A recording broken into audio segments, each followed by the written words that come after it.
दोस्तों नमस्कार, आप सभी का स्वागत है। दोस्तों हम लोग नवंबर मंथ की करंट अफेयर्स पढ़ रहे थे और हम लोगों ने 3 पार्ट उसके कर लिए थे। ये पार्ट नंबर 4 है। इसके बाद आपको पार्ट नंबर 5 मिलेगा। अगर पहले की वीडियो आपने नहीं देखे हैं तो प्लीज़ आप प्लेलिस्ट को विजिट कर लें, चैनल को सब्सक्राइब कर लें। ठीक है, तो आइए स्टार्ट करते हैं। क्वेश्चन कह रहा है कि फरवरी 2026 में दुनिया का सबसे बड़े AI शिखर सम्मेलन का आयोजन किस देश में किया जाएगा? तो भारत में किया जाएगा। प्रतिष्ठित princess of Asturias sports award 2025 से किसे सम्मानित किया गया है? ये मोस्ट इंपॉर्टेंट क्वेश्चन है। सेरेना विलियम्स को सम्मानित किया गया है। विश्व रेडियोग्राफी दिवस हर साल 8 नवंबर को मनाया जाता है। राष्ट्रीय मधुमक्खी पालन और शहद मिशन का बजट परिव्यय कितना है, जो भारत में मीठी क्रांति को बढ़ावा दे रहा है? तो उसका बजट है 500 करोड़। अंतर्राष्ट्रीय गीता महोत्सव निम्न में से किस शहर में आयोजित किया जाएगा? तो कुरुक्षेत्र में आयोजित किया जाएगा। अंतर्राष्ट्रीय प्राकृतिक संरक्षण संघ IUCN द्वारा प्राकृतिक विश्व धरोहर स्थलों की अच्छा रैंक प्राप्त करने वाला एकमात्र भारतीय उद्यान बन गया है। तो उसका नाम है कंचनजंगा राष्ट्रीय उद्यान। भारत के पहले end to end silicon carbide semiconductor का उद्घाटन कहाँ किया गया है? तो वेरी इंपॉर्टेंट है, भुवनेश्वर में किया गया है। पहले end to end silicon carbide semiconductor का जो उद्घाटन है वो कहाँ पे किया गया है? भुवनेश्वर में किया गया है। भारत सरकार द्वारा इसकी 150वीं जयंती के उपलक्ष्य में 1 से 15 नवंबर तक जनसंख्या गौरव वर्ष पखवाड़ा मनाया जा रहा है। तो किसकी जयंती के उपलक्ष्य में? बिरसा मुंडा जी की जयंती के उपलक्ष्य में। हाल ही में किसे विश्व शांति और सुरक्षा नेता पुरस्कार 2025 से सम्मानित किया गया है? तो श्री श्री रविशंकर जी को सम्मानित किया गया है। ठीक है, 53वें Shanti Swarup Bhatnagar memorial indoor tournament का उद्घाटन कहाँ किया गया है? तो धनबाद में किया गया है। सर्वे वेसल वर्ग के तीसरे पोत का नाम क्या है, जो दक्षिणी नौसैनिक कमान में आधारित होने वाला पहला सर्वे पोत होगा? तो इसका नाम है इच्छक। ठीक है, याद रखना। डिजिटल समावेशन की दिशा में स्टारलिंक के साथ साझेदारी करने वाला पहला राज्य कौन बन गया है? तो महाराष्ट्र बन गया है। भारत के पहले बिजली से चलने वाले रॉकेट का नाम क्या है? तो इसका नाम है वायुपुत्र। किसके द्वारा इंडिया QA नामक एक नया बहुभाषी और संस्कृत संवेदनशील बेंचमार्क लॉन्च किया गया है? उसको बोलते हैं ओपन AI। स्वच्छ औद्योगिक परियोजनाओं की पाइपलाइन के मामले में भारत दुनिया में कौन सा सबसे बड़ा देश बन गया? तो तीसरे नंबर पे भारत आ गया है। राष्ट्रीय कैंसर जागरूकता दिवस हर साल 7 नवंबर को मनाया जाता है। आदिवासी स्वतंत्रता सेनानियों को समर्पित भारत के पहले पूर्ण डिजिटल संग्रहालय का उद्घाटन कहाँ किया गया है? तो ये नवा रायपुर अटल नगर छत्तीसगढ़ में किया गया है। सुलक्षणा पंडित का 71 वर्ष की आयु में निधन हो गया। वो एक गायिका थी। भारत की सबसे बड़ी भूतापीय ऊर्जा प्रौद्योगिकी पायलट परियोजना किस राज्य में स्थापित करने की घोषणा की गई है?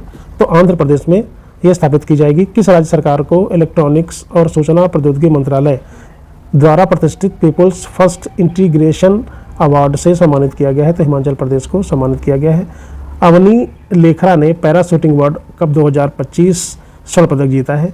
ये टूर्नामेंट कहाँ आयोजित किया गया है? तो दुबई में आयोजित किया गया है। 7 नवंबर 2025 को भारत के राष्ट्रीय गीत वंदे भारतम की कौन सी वर्षगांठ मनाई गई है? तो 150वीं वर्षगांठ मनाई गई है। ठीक है, तो ये काफ़ी चर्चा में है, तो ये चीज़ आपको ध्यान रखनी है। 7 नवंबर को 150 साल पूरे हुए। भारत सरकार ने भारतीय मूल के वैज्ञानिकों और देश के अनुसंधान एवं नवाचार तंत्र के बीच संबंध मजबूत करने के लिए कौन से पहल शुरू किया है? तो वैभव जो पहल है वो शुरू किया है, वैभव के नाम से।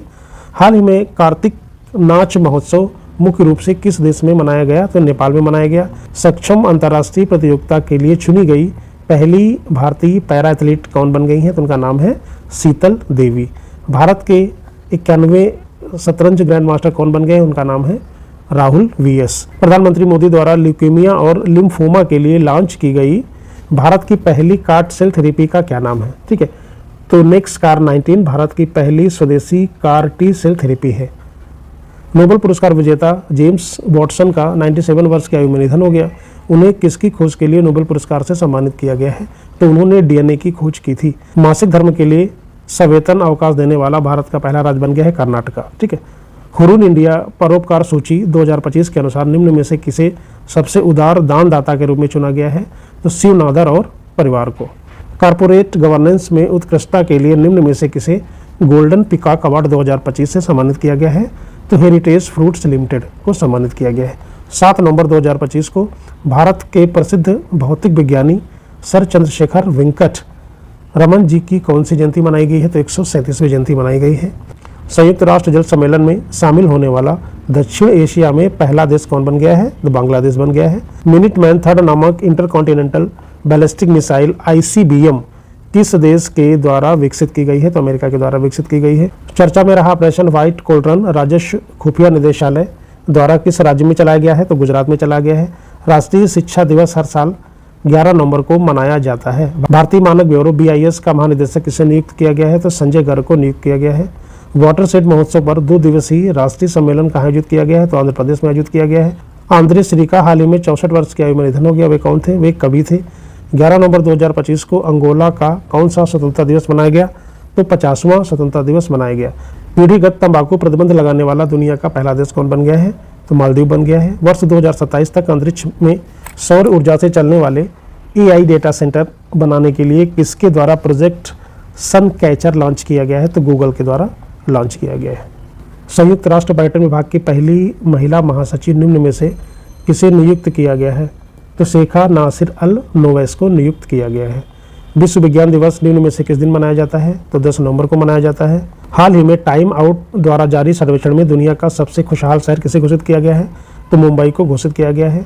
ISSF विश्व चैंपियनशिप में पदक जीतने वाले पहले व्यक्तिगत भारतीय निशानेबाज कौन बन गए हैं? उनका नाम है अनीश भनवाला। 30वां संयुक्त राष्ट्र जलवायु परिवर्तन सम्मेलन COP30 निम्न में से किस देश में शुरू किया गया है? ये ब्राजील में शुरू किया गया है। क्वाड देश में भारत, अमेरिका, ऑस्ट्रेलिया और जापान 4 देश आते हैं। आनुवंशिक विकारों से निपटने के लिए भारत की पहली जनजाति जीनोम परियोजना किस राज्य में शुरू की गई है? तो गुजरात में शुरू की गई है। 11 नवंबर 2025 को भारत के पहले शिक्षा मंत्री मौलाना अबुल कलाम आज़ाद की कौन सी जयंती मनाई गई है? तो 137वीं जयंती मनाई गई है। तो दोस्तों आशा करता हूँ कि वीडियो अच्छा लगा होगा। प्लीज़ लाइक, शेयर और सब्सक्राइब जरूर करें। Thank you very much.